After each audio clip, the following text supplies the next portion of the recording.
Ahora hablemos de la anatomía del codo.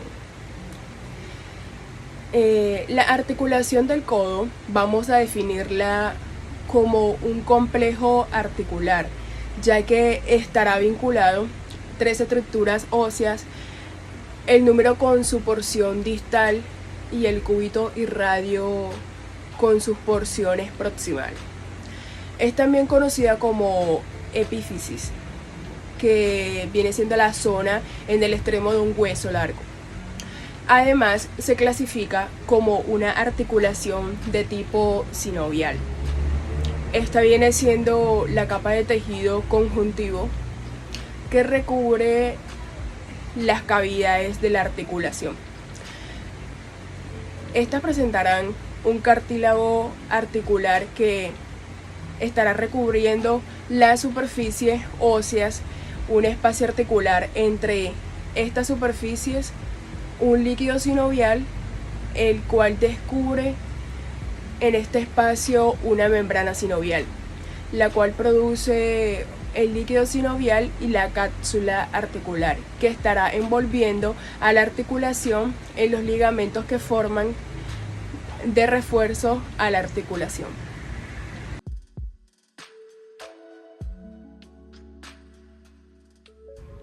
Ahora, como complejo articular, el esqueleto del brazo, es decir, el húmero con su epífisis distal, presentará unas partes que formarán la articulación del codo. Aquí tenemos al cóndilo humeral, que tiene una forma redondeada. Esta se articula con la fosa articular del radio medial.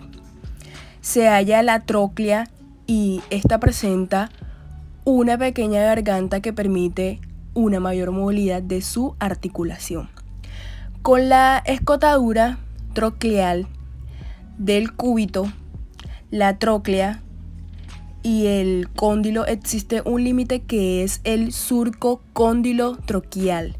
Adicional a esta parte podemos identificar estructuras que, si bien no están relacionadas de manera directa con la articulación, estas sirven de medio para la inserción de la cápsula articular y ligamentos, como por ejemplo de este lado está el epicóndilo lateral, a este otro lado el epicóndilo medial, y en la parte anterior se encuentran dos fosas, la fosa radial o la supracóndilia, que es lateral, y la fosa coronoidea o supracóndilia, que es lateral, y la fosa coronoidea o supratrocleal. Y en la parte posterior se encuentra la fosa craneal. A esta fosa le brindan una mayor amplitud a los movimientos, ya que como una pieza de rompecabezas se acoplan algunas eminencias de los huesos del antebrazo. Ahora aquí tenemos al cúbito en su epífisis proximal, que tiene la forma de gancho, o la otra forma llamada C. También esta presenta partes que formarán la articulación, como la escotadura troclear, la que se articula con la atrofia del húmero. En esta escotadura se aprecia una cara vertical oleocraniana, también conocida una cara horizontal o cara troclear, también lateral al cúbito. Se encuentra la escotadura radial, que se articula con la circunferencia articular del radio, y las que no forman la articulación son la apófisis coronoides y esta pequeña eminencia en los movimientos de flexión y extensión se acoplarán a la forma y fosa coroneida o supratroclear.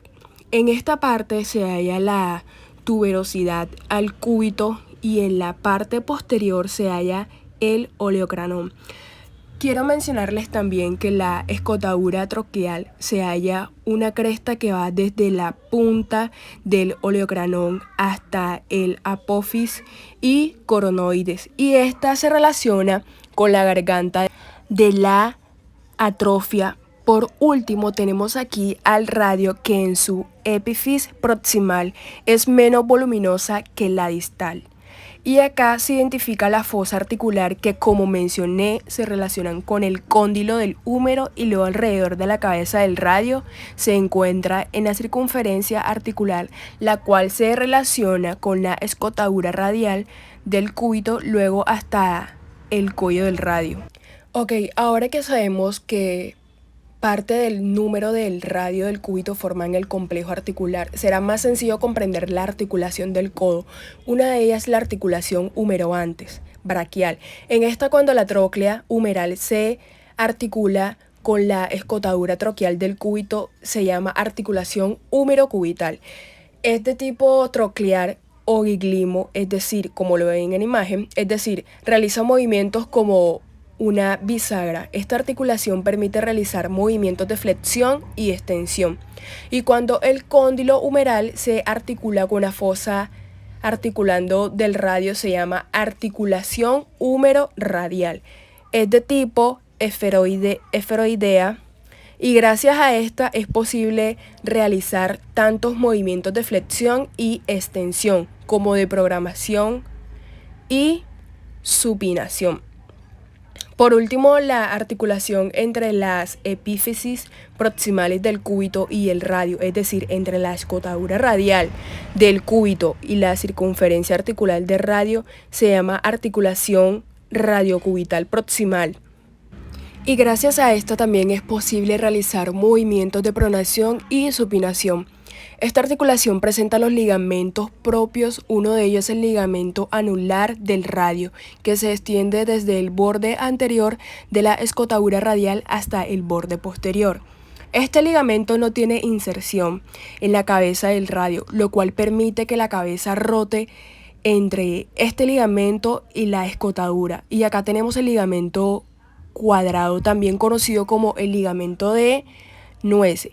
Va desde el borde inferior de la escotadura radial hasta el cuello del radio, y esta refuerza la cápsula articular. Ahora, como articulación sinovial, mencioné que la articulación está recubierta por un cartílago hialino, y entre las superficies articulares hay un espacio por donde discurre el líquido sinovial. Estas articulaciones estarán cubiertas en su totalidad por la cápsula articular. Acá tenemos en su cara anterior del húmero, pasará por encima de la fosa radial y coronoidea, y después por la base del epicóndilo medial, y atrás sigue el contorno de la fosa del oleocranón. Y luego llega a esta base del epicóndilo lateral radial de cápsula, que se inserta en el cuello, y al llegar al cúbito borde, la escotadura radial y la escotadura troclear, y por detrás sigue el contorno del oleocranón hasta llegar a la parte posterior del cuello del radio. Recordemos que la sinovía es la cara profunda de la cápsula, y además esta pisa la parte ósea de la articulación, excepto de las partes que se encuentran cubiertos por cartílagos. También la articulación, como la cápsula articular, está forzada por 4 ligamentos, que son 4. Aquí tenemos al ligamento anterior, que está constituido por fibras que se extienden desde la cara anterior de los epicóndilos, la fosa radial y coronoidea, y adquieren una dirección vertical y oblicua, que se insertan en la apófisis coronoide y en la cara anterior del ligamento anular del radio. Este es el ligamento anterior que refuerza la cara posterior de la articulación del codo, y está constituido por fibras transversales humerales, o las fibras oblicuas, mediales y laterales, que van desde el borde de la fosa olecraniana al oleocranión. Se llaman fibras húmero-oleocranianas. Luego tenemos a quedar al ligamento colateral radial, que se extiende de forma radiada desde el epicóndilo lateral hasta el ligamento anular del radio.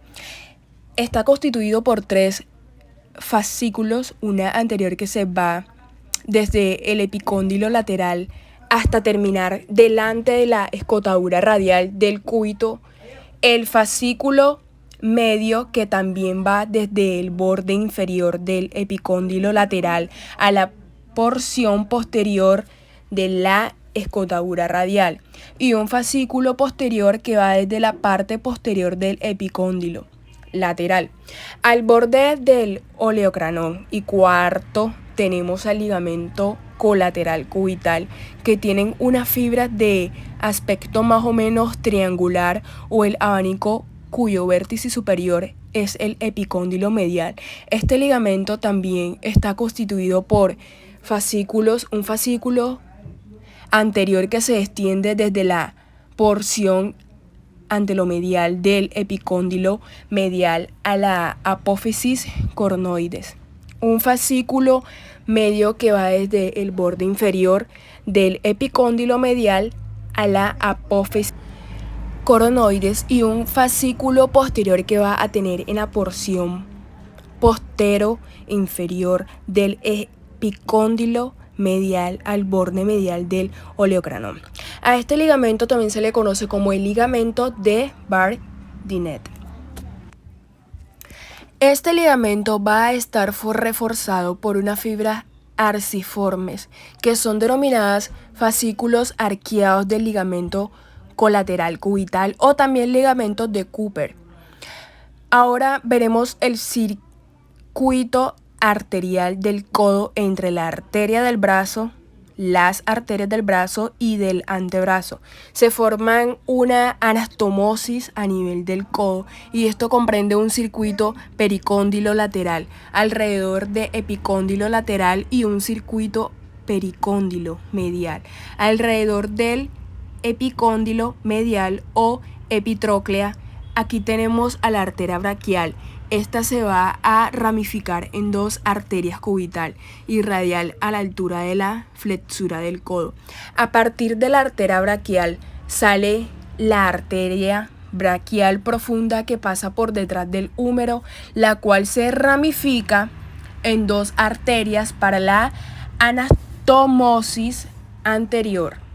La arteria colateral radial, esta se emana hasta pasar por delante del epicóndilo lateral con una rama de la arteria radial, que es la arteria recurrente radial, el anastomosis posterior más tardado por la otra rama, que es la arteria colateral medial, la cual se adjuntan en la parte posterior de la epicóndilo lateral con una rama que sale de la arteria cubital. De la arteria cubital sale la arteria arteriosea común, la cual se ramifica en la arteria interósea posterior y anterior, y a partir de la interósea posterior es la que sale la arteria interósea recurrente. Esta es la cual se van a otosmesar con la arteria colateral media en el circuito pericóndilo medial. Veremos que de la arteria de braquial sale la arteria colateral cubital superior, y del cúbito sale la arteria recurrente cubital y la anastomosis posterior, es decir, detrás del epicóndilo en medial se da con una rama recurrente cubital posterior, y la anastomosis interior se da entre la arteria colateral cubital inferior y la rama recurrente cubital anterior. Estas son las que nutren las articulaciones y el tejido muscular circundante. Por último, veremos a los surcos bicipitales o canales, que son medial y el otro lateral. Esto se encuentra en la fosa del codo y estarán separados por la inserción distal del tendón del músculo bíceps braquial. El canal bicipital medial estará limitado lateralmente por el tendón del bíceps braquial